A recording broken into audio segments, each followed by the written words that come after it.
11ஆம் தேதி இந்த திமுக கூட்டணி கட்சிகள் அனைத்து சேர்ந்து எஸ்ஐஆருக்கு எதிராக ஒரு ஆர்ப்பாட்டம் வச்சுச்சு. அதை பற்றி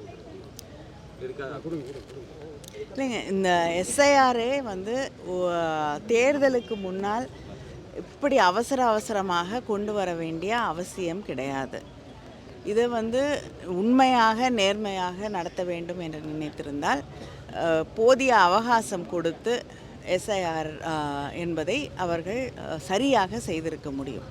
ஆனால் பீகார்லையும் நம்ம வந்து கண்கூடாக பார்த்துருக்கோம். எத்தனை பேர் வந்து அவங்களுடைய வாக்குரிமை பறிக்கப்பட்டிருக்கிறது என்பதை கண்கூடாக பார்க்க முடிந்திருக்கிறது. அது மட்டும் இல்லாமல் மகாராஷ்டிரா இருக்கட்டும், ஹரியானா இருக்கட்டும், சமீபத்தில் கூட திரு ராகுல் காந்தி அவர்கள் அளித்திருக்கக்கூடிய பத்திரிகையாளர் சந்திப்பிலே வந்து மிக தெளிவாக எந்த அளவுக்கு மக்களுடைய வாக்குரிமை பறிக்கப்பட்டிருக்கிறது என்பதை எடுத்து தெளிவாக சொல்லியிருக்கிறார். நம்முடைய முதலமைச்சர் அவர்கள் அதற்கு ஆதரவளித்து பீகாருக்கும் சென்று அங்கே நடக்கக்கூடிய பிரச்சனையை அதனுடைய முழு ஆதரவையும் அளித்திருக்கிறார்கள். அதனால் ஜனநாயகத்தையே கொலை செய்யக்கூடிய ஒரு முயற்சியாகத்தான் இந்த எஸ்ஐஆர். அது மட்டும் இல்லாமல் தேர்தல் ஆணையத்தை பயன்படுத்தி கொண்டு பல பிரச்சனைகளை, வாக்காளர்களுடைய உரிமைகளை பறிக்கக்கூடிய ஒரு சூழல் உருவாக்கப்பட்டு கொண்டிருக்கிறது.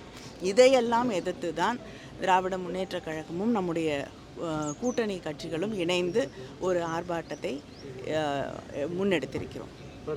இருந்தாலும் ஆணாக இருந்தாலும் பெண்ணாக இருந்தாலும் அவர்களுக்கு எதிரான குற்றங்கள் வந்து நிச்சயமாக ஏற்றுக்கொள்ளப்பட முடியாத ஒன்று. பெண்களுக்கு எதிரான குற்றங்களை நிச்சயமாக நாம் கண்டிக்க வேண்டும். இந்த சமூகம் முதல்ல வந்து இந்த விஷயங்களை வந்து அந்த பெண் மீது பழி சுமத்துறதை வந்து நிறுத்த வேண்டும்.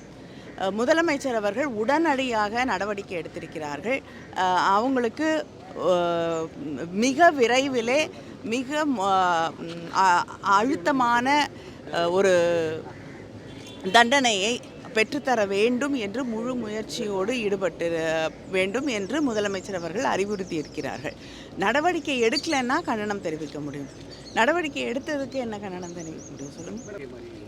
இல்லைங்க, நான் வந்து இருந்தேன். அவர் வந்து யாருடைய பதவியும் பறிக்கிறேன்லாம் சொல்ல, வெற்றி பெற வேண்டும் என்று ஒரு கட்சியின் தலைவர் வந்து அறிவுரை சொல்லுவது நிச்சயமாக அது தேவையான ஒன்று. வெற்றி பெற வேண்டும், அதற்காக அத்தனை பேரும் முனைப்போடு பாடுபட வேண்டும் அப்படின்னு எல்லாருக்கும் தான் சொல்லியிருக்காங்க.